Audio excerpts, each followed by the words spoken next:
প্রিয় ভাই সব, এই পৃথিবীর ভিতরে বাংলাদেশ পৃথিবীর তৃতীয় বৃহত্তম মুসলিম দেশ। 15 কোটি মুসলমান এদেশে বাস করে। আলহামদুলিল্লাহ বলেন না আলহামদুলিল্লাহ। আমাদের দেশের মতো সাম্প্রদায়িক সম্প্রীতির দেশ পৃথিবীতে কোথায় আছে আমি সেটার নাম শুনতে চাই। ভারতে বাবরি মসজিদ ভেঙে মন্দির বানানো হয়েছে। বাংলাদেশের কোন জেলার কোন মন্দির ভেঙে মসজিদ বানানো হয়েছে আমি শুনতে চাই? নাই। আমার দেশে পূজার মণ্ডপ আর মসজিদ পাশাপাশি হয়।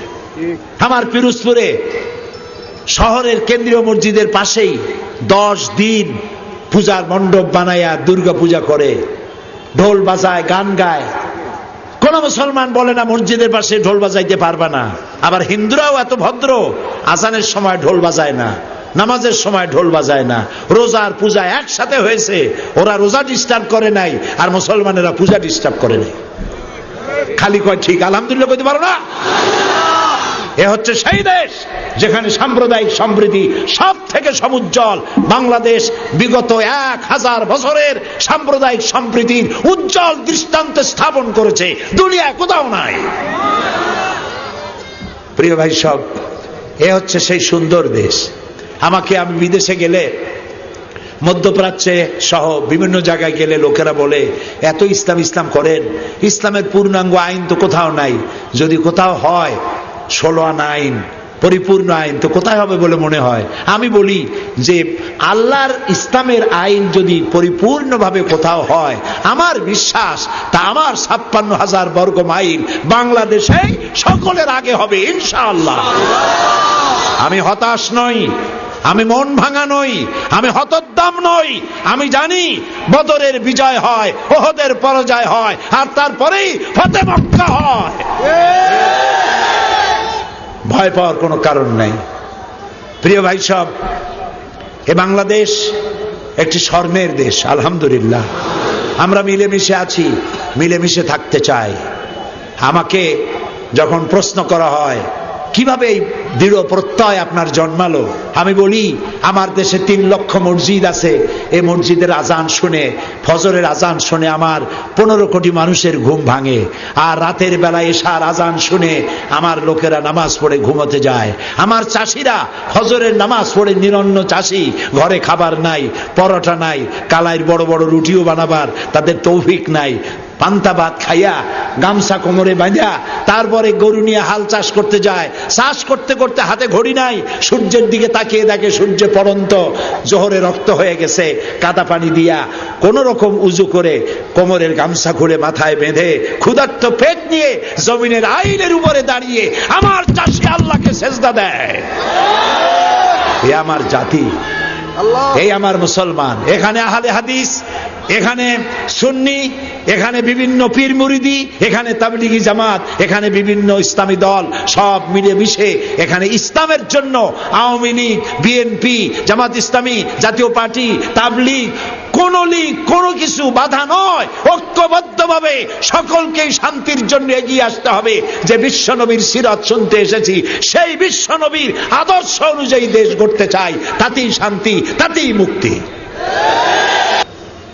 আর গত 2 দিন আগের যে ঘটনা ঘটলো, 25-26 ফেব্রুয়ারি যে ঘটনা ঘটলো বাংলাদেশের ইতিহাসে, এত বড় কলঙ্কজনক ঘটনা আর কখনো ঘটে নাই। আমাদের মেরুদণ্ড ভেঙে দিয়েছে আমার দেশের সেনাবাহিনী। আমার অহংকার, আমার গৌরবের বিষয়। স্বাধীনতার সার্বভৌমত্বের অতন্দ্র প্রহরী, স্বাধীনতা যুদ্ধে বিশাল অবদান সেনাবাহিনীর এবং দেশ প্রেমের প্রত্যেকটি প্রশ্নে উত্তীর্ণ সেনাবাহিনী বিদেশে যেখানে গেছে সেখান থেকে কুড়িয়ে এনেছে বাংলাদেশের জন্য ভাব মর্যাদা। আমার সেই সেনাবাহিনীর ব্রিগেডিয়ার, জেনারেল, কর্নেল, ক্যাপ্টেন, এত অফিসার মারা গেল।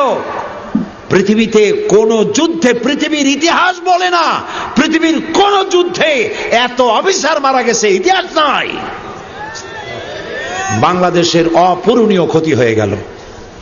বিডিআর আমার দেশের সীমান্ত পাহারা দেয়, বুকের রক্ত দিয়া, জীবনটা দিয়া পাহারা দেয়, পাখির মতো প্রতিবেশী দেশের গুলি খাইয়া মরে যায়, তারপরেও সীমান্ত প্রহরায় রত বিডিয়া।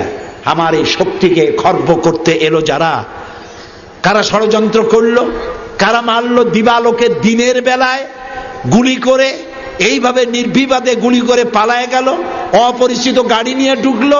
পত্রপত্রিকায় দেখলাম হতবাক হলো 15 কোটি মানুষ, বিস্ময়, হতবাক, বিমূঢ়, শোকাহত গোটা জাতি। আজ কি জবাব দেওয়া যাবে ওই সব অফিসারদের স্ত্রীদের, যেসব অফিসারের স্ত্রীগুলি বিধবা হয়ে গেল? মাত্র 2 মাস 3 মাস আগে বিয়ে হয়েছে, সে বউটাও বিধবা হলো। বাংলাদেশের ইন্সপেক্টর জেনারেল অফ পুলিশ, তার মেয়ের বিয়ে হলো, সে অফিসারটাও মারা গেল। মাত্র 2 মাস আগে বিয়ে হয়েছিল। 2 মাসের বিধবা মেয়েকে দেখে কি করে সে সামলাচ্ছে? যার বাপের বুকের ধন, যার মায়ের নারী ছেঁড়া সন্তান, ব্রিগেডিয়ার ক্যাপ্টেন বানাতে, এক একটা ক্যাপ্টেন ব্রিগেডিয়ার জেনারেল বানাতে বাংলাদেশ সরকারের খরচ হয় কোটি টাকা, বছরের পর বছর যায়। এতগুলি অফিসার বানাতে অন্তত আরো 2 যুগ লাগবে।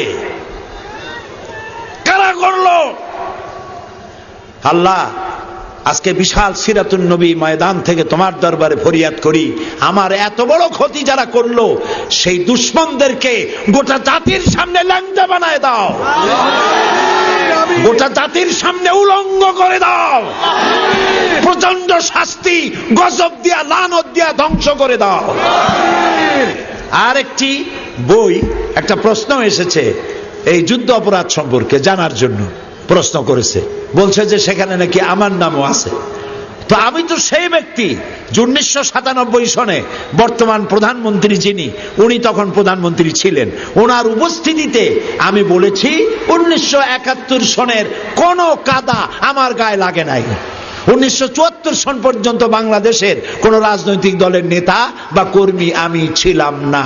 আমি চ্যালেঞ্জ করেছি, ওই চ্যালেঞ্জ পার্লামেন্টে রেকর্ড হয়ে আছে। লতিফুর রহমান সাহেব জানেন, আমার ভাই, উনি জানেন পার্লামেন্টে যে যা বলে তা রেকর্ড হয়, বই হয়, সংসদের বিতর্ক, এই বইয়ের নাম, ওই বইয়ের মধ্যে আমার এই চ্যালেঞ্জ লেখা আছে। আমি বলেছি যে ব্যক্তি আমাকে এই ধরনের গালি দিবে, আমাকে স্বাধীনতা বিরোধী হাবিজাবি বলবে, আমি তা প্রমাণ করতে না পারলে 10 কোটি টাকার মানহানি মামলা দায়ের করব। আমি জনকণ্ঠ পত্রিকা আমার বিরুদ্ধে ওই কথা লেখার পর আমি ওই পত্রিকার বিরুদ্ধে 10 কোটি টাকার মানহানি মামলা দায়ের করেছি, মামলা এখনো বিচারাধীন। এরপরে যুদ্ধাপরাধী বলা হয়েছে। ঢাকায় বসে কেউ যুদ্ধাপরাধী বললে তো হবে না, বলতে হবে আমার এলাকার মুক্তিযোদ্ধাদের, তারা আমারে দেখছে যে আমি কি করছি, ঠিক না? পিরোজপুরের মুক্তিযোদ্ধারা বই লিখেছে আমার ব্যাপারে, বইয়ের নাম একটি গোয়েবলসি ও মিথ্যাচার ও সাইদি প্রসঙ্গ প্রেক্ষিত মুক্তিযুদ্ধ 1971, বাংলাদেশের পতাকা খচিত এই বইটি। আল্লাহুম্মা আমিন।